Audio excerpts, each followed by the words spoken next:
أعوذ بالله من الشيطان الرجيم.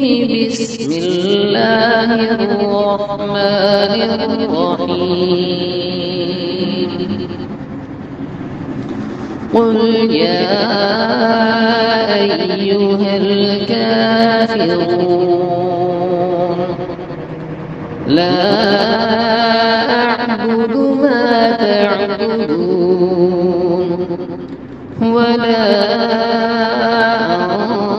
أنتم عابدون ما أعبد ولا أنا عابد ما عبدتم ولا أنتم عابدون ما أعبد لكم دينكم ولي دين.